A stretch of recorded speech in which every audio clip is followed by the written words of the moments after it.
শিক্ষার আসর থেকে আমি নাইলা বলছি। আমার চ্যানেলে সবাইকে স্বাগতম।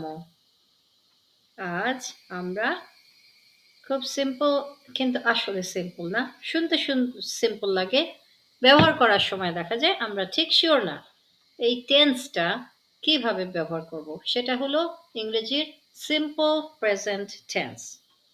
এবং এই জন্য আমি ইএসএল লাইব্রেরি অথবা এখন যেটাকে ইএলআই এলআই সেখান থেকে একটা ভিডিও ইউজ করছি। ভিডিওতে প্র্যাকটিসের উপাদান আছে, আপনারা ভিডিওর সাথে সাথে প্র্যাকটিসগুলো একই সাথে করার চেষ্টা করুন। ওকে, Simple present. Simple present. What are verb tenses? Verb tenses show the time that an action takes place.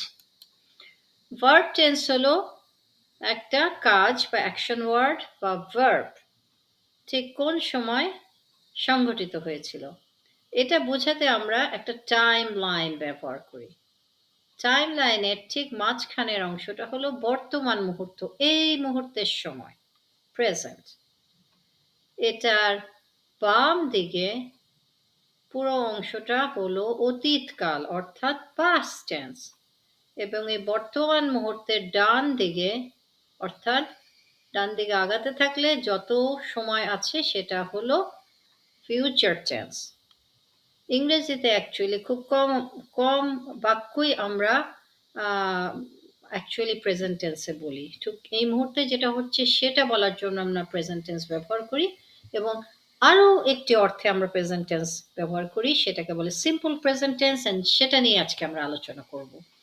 এবং অন্যান্য সব ক্ষেত্রে আমরা ইউজুয়ালি পাস্ট টেন্স ব্যবহার করি, ফিউচার টেন্স ব্যবহার করি, বাট ইংরেজি ভাষায় একেবারে প্রেজেন্ট কন্টিনিউয়াস টেন্সের ব্যবহার কম। ওকে, চলুন। The simple present is a verb tense. We use the simple present tense for repeated actions. Repeated actions happen over and over again. তাহলে সিম্পল প্রেজেন্ট টেন্স আমরা ব্যবহার করি রিপিটেড অ্যাকশনের জন্য। রিপিটেড অ্যাকশন মানে এমন কোনো কাজ যেটা আমরা কনস্ট্যান্টলি করে থাকি। এটা হঠাৎ করে আজকে করলাম, আর কোনোদিন করব না, করার সম্ভাবনা নেই, অথবা হঠাৎ করি কিন্তু নিয়মিত করি না, সেটা বোঝাতে সিম্পল প্রেজেন্ট টেন্স ব্যবহার হবে না। সিম্পল প্রেজেন্ট টেন্স হলো নিয়মিত কাজ, যেটা আমরা অভ্যাসবশত করি অথবা আমাদের প্রত্যেকদিন কাজের প্রয়োজনে করি, অথবা আমাদের ভালো লাগে বলে করি, ওটা আমাদের হবি। সো যেকোনো নিয়মিত কাজ যেটা সিম্পল প্রেজেন্ট টেন্সের মাধ্যমে আমরা প্রকাশ করি, সেটা হয়তো অতীতেও আমরা করেছি, বর্তমানেও আমরা করছি, এবং আগামীকাল বা আরও ভবিষ্যতেও আমরা একই কাজ করতে থাকব। তো এই ধরনের টেন্স ব্যবহারের জন্য আমরা সিম্পল প্রেজেন্ট টেন্স ব্যবহার করি। তাহলে এটা একটু ট্রিকি না? কারণ অতীতেও আমরা এটা করেছি, কিন্তু আমরা এখানে পাস্ট টেন্স ব্যবহার করছি না।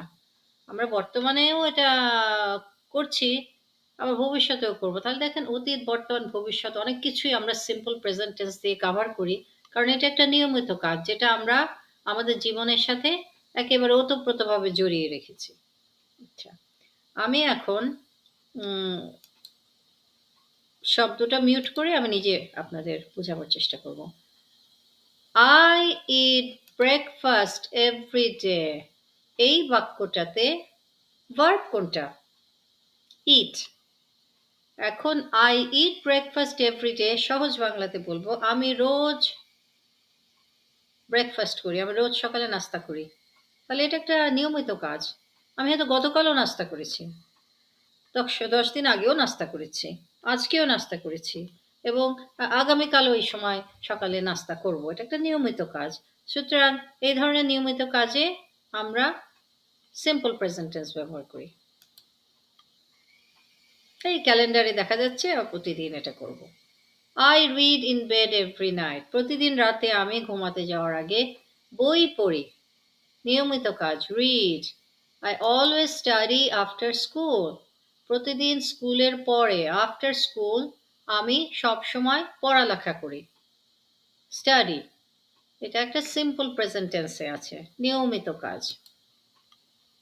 अगेन ক্যালেন্ডারে দেখানো হচ্ছে এখন ভার্বের কত এই সিম্পল প্রেজেন্ট টেন্সে দুটো ফর্ম আছে অর্থাৎ গ্রামাটিক্যালি এটার ব্যবহার করতে গেলে আমার দুটো নিয়মের কথা মনে রাখতে হবে কি সেগুলো প্রথমটা হলো বেস ভার্ব অর্থাৎ মূল ভার্বটাকে একেবারে অক্ষত অরিজিনাল ফর্মে ইউজ করতে হবে এটার সাথে কিচ্ছু অ্যাড করা যাবে না আর সেকেন্ড নিয়মটা হলো কোনো কোনো ক্ষেত্রে মূল ভার্বের সাথে এস অ্যাড করতে হয় এই নিয়মগুলা কিভাবে ইউজ করব এটা আমরা এখন জানবো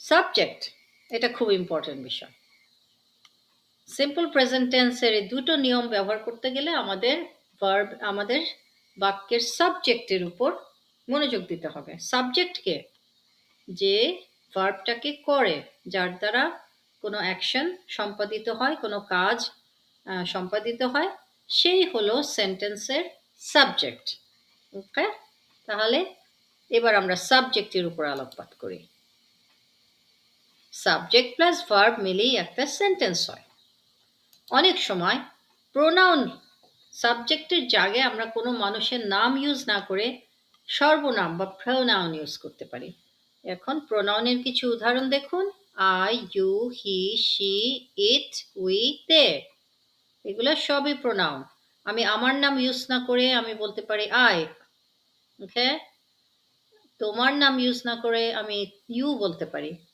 অন্য কোনো ব্যক্তি যেমন আমার স্টুডেন্ট আমি হয়তো তার নাম ইউজ না করে রহিম বা করিম না বলে আমি বলতে পারি হি আমি কাশফিয়া বা রহিমা না বলে আমি শি ইউজ করতে পারি সো নামের পরিবর্তে যেগুলো বসে সেটাকে বলে প্রোনাউন আবার কোনো জিনিসের প্রতি নির্দেশ করতে গেলে ওই জিনিসটার নাম উল্লেখ না করে আমরা ইট বলতে পারি আই আমি এটার প্লুরাল হলো we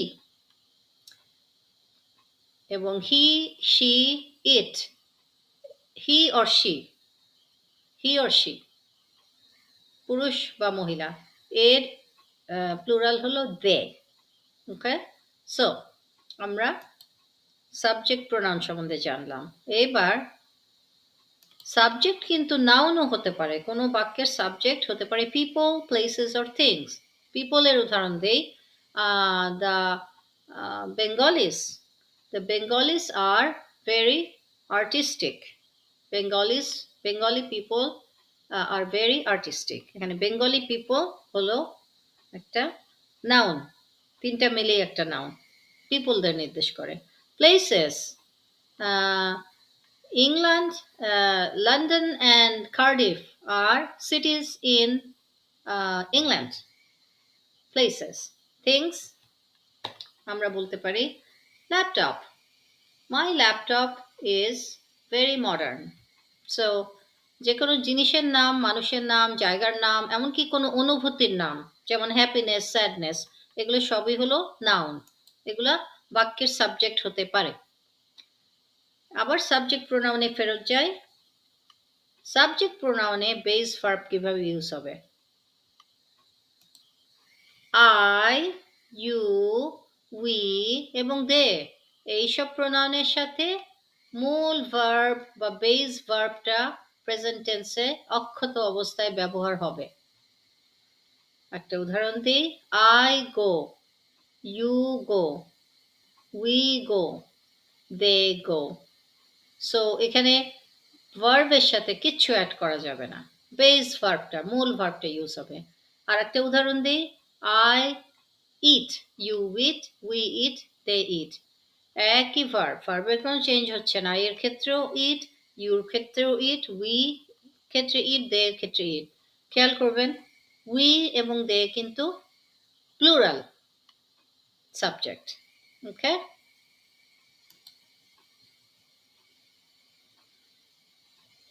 I walk to school every day. I হলো এখানে সাবজেক্ট এটার সাথে ভার্ব হয়েছে ওয়াক এটা হলো একটা বেস ভার্ব এটার সাথে আমরা আইএনজি বা এস বা ইডি অথবা কোনো কিছু অ্যাড করি নাই তাহলে এটা আমরা প্রথম নিয়মটা ফলো করেছি আই সাবজেক্ট হলে ওটার সাথে বেস ভার্ব ইউজ হবে প্রেজেন্ট টেন্সে walk, I walk to school everyday, রোজ আমি স্কুলে হেঁটে যাই। ইউ, পরের সর্বনাম বা প্রোনাউনটা হলো ইউ, এখানে ইউ হলো subject. You always drink coffee, এখানে ড্রিঙ্কস কফি হবে না, এখানে ড্রিঙ্কিং হবে না, ড্রিঙ্কড ড্র্যাঙ্ক হবে না। সো ভার্বের কোনো চেঞ্জ হবে না, মূল ভার্ব বেস ভার্বটা ইউজ হবে। You always drink coffee. পরেরটা হবে উই দিয়ে, we sometimes eat dessert, dessert হলো খাওয়ার পরে যে মিষ্টান্ন খাই আমরা, এটা হলো ডিজার্ট। উই, উই এর সাথে অ্যাগেইন বেস ভার্বটা ইউজ হচ্ছে, ইট। আমরা বলবো না পাস্ট টেন্সের পরিবর্তন করব না, আমরা ইটস বলবো না, ইটিং বলবো না, আমরা বেস ফর্মে ইউজ করব eat. We eat dessert. They study every night, they, again we they, এগুলোর সাথে আই ইউ উই দে। এখন দে এর সাথে উদাহরণ দিয়েছে, দে স্টাডি এভরি নাইট, এটা যদি অন্য কোনো ভার্ব হতো অ্যাগেন বেস ভার্ব ইউজ হতো। They eat breakfast every day, they study every night, they go to school every day. এখন ভার্বের সাথে কখন এস যোগ হবে? হি, শি, ইট, হি, শি এবং ইট, এগুলো আপনাদের মনে রাখতে হবে। আই ইউ উই দে, এগুলোর সাথে base verb. He, she, it, এইগুলোর সাথে ভার্বের এস যোগ করতে হবে, ভার্বের সাথে। Okay, let's see, look at some examples. He reads the newspaper on the weekend. এখানে যেহেতু হি ব্যবহার হয়েছে, রিড এর সাথে এস যোগ করেছি। He reads the newspaper on the weekend. আমরা ভার্বটা যদি চেঞ্জ করে দেই, অন্য কোনো ভার্ব ইউজ করি, তাহলেও এস অ্যাড হবে। He eats his breakfast very fast. অথবা go, গো একটু ডিফারেন্ট হবে, গো এর সাথে এস অ্যাড হবে না, গো এর সাথে ইএস। কোন কোন ভার্বের সাথে ইএস অ্যাড হয়। কোন কোন ভার্বের সাথে ইএস অ্যাড হয়? যেগুলা কোনো ভাওয়েল সাউন্ড দিয়ে শেষ হয়। জি ও, ও হচ্ছে একটা ভাওয়েল, এটার সাথে ডিরেক্টলি এস অ্যাড হবে না, এটার সাথে ইএস অ্যাড হবে। ওকে, সো এখানে যেহেতু এই শেষ ওয়ার্ডটা হলো ডি, এটা একটা কনসোনেন্ট, এটা ভাওয়েল না, সেটার সাথে শুধু এস অ্যাড হবে। He reads the news paper on the weekend. এরপরে উদাহরণ হবে শি দিয়ে। She tax the bus to work in the morning, TAKES, takes, takes, she takes the bus to work in the morning. And third উদাহরণটা হবে ইট দিয়ে। ইট sleeps on the couch, এখানে ইট বলতে এই প্রাণীটাকে বোঝাচ্ছে, আমরা প্রাণীদের নির্দেশ করতে ইউজুয়ালি ইট ব্যবহার করি, পাখি, প্রাণীকুল। হুম, আর এটা যদি আমাদের নিজস্ব পোষা প্রাণী হয় তাহলে ইট বলবো না, তাহলে এটা হি বা শি বলবো। কারণ ও তো ফ্যামিলি মেম্বারের মতো। আচ্ছা, so it sleeps on the couch everyday, sleep plus s. So he, she or it subject হলে এটাতে সিম্পল প্রেজেন্ট টেন্সে ভার্বের সাথে এস অ্যাড করবেন। সাবজেক্ট নাউন হলে কি হবে? যদি প্রোনাউন না হয়ে নাউন হয়, প্লুরাল যদি হয়, নাউনটা প্লুরাল হলে বেস ভার্ব ইউজ হবে। স্টুডেন্টস, দ্য স্টুডেন্টস, এটা হলো একটা প্লুরাল নাউন, দ্য স্টুডেন্টস। এই ক্ষেত্রে তো আপনি টেকের সাথে এস অ্যাড করবেন না। The students take the bus to school, base verb, plural নাউনের সাথে মূল verb. My parents drink coffee every morning. Parents, plural, plural noun. Drink এর সাথে s add হবে না। Parents not drinks, drink, base verb. Drink coffee every morning. কখন s add হবে? Singular noun এর সাথে। The student walks to school every day. The student walks, walk plus s. যদি এটা স্টুডেন্টস হতো তাহলে ওয়াক হতো, বেস ভার্ব হতো। যেহেতু এটা সিঙ্গুলার, এখানে base verb plus S, walk plus S. The student walks to school every day. আর যদি সিঙ্গুলার হয়, দ্য স্টুডেন্টস, প্লুরাল হয়, students walk to school every day. তাহলে সিঙ্গুলার নাউনের সাথে এস অ্যাড হবে। My dog always sleeps on my bed. আরো উদাহরণ দেখুন। Non count noun. Non count noun হলো সেই সমস্ত বস্তু যাদেরকে হাতে গুনে আপনি তাদের পরিমাণ বের করতে পারবেন না, যেমন আকাশের বৃষ্টি, রেইন, আর স্নো, অথবা রাইস, আর হুইট, আটা। এগুলো তো হাতে গুনে আপনি কাউন্ট করে বলতে পারবেন না, কয় দানা ভাত, কয়, এগুলা হয়তো ওজন করতে পারবেন কিন্তু অ্যাকচুয়ালি গুনতে পারবেন না, সেই জন্য এগুলোকে বলে non count noun. Non count নাউনের ক্ষেত্রে কি হবে? এস অ্যাড হবে, কারণ এগুলোকে অনেকটা সিঙ্গুলার ধরতে হবে। My hair grows quickly. So যদিও অনেকগুলো হেয়ার, কিন্তু এই টার্মটাকে আমাদের সিঙ্গুলার একটা নাউন হিসেবে ইউজ করতে হবে, আমাদের পুরা মাথার চুলটাকে একসাথে এক মাথার চুল হিসেবে ধরতে হবে।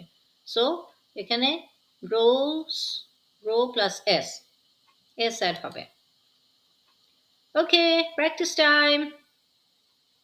ইদার বলেন অথবা নিজে লিখুন।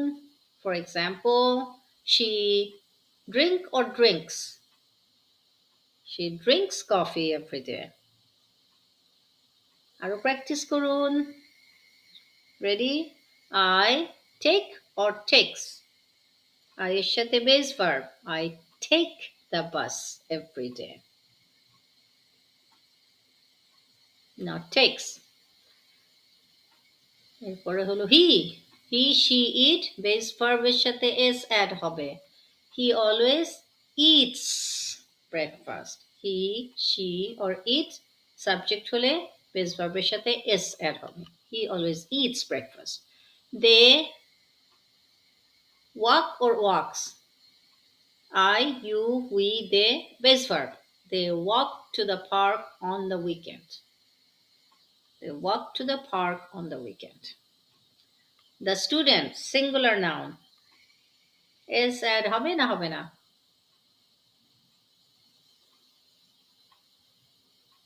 Student মানে he or she. Reads. The student reads a book. এখানে আবার plural noun. Plural হলে কি হবে? Is add হবে? Study না studies? Plural noun এর ক্ষেত্রে is add হবে না। The students study after school. All right, আজ এই পর্যন্তই।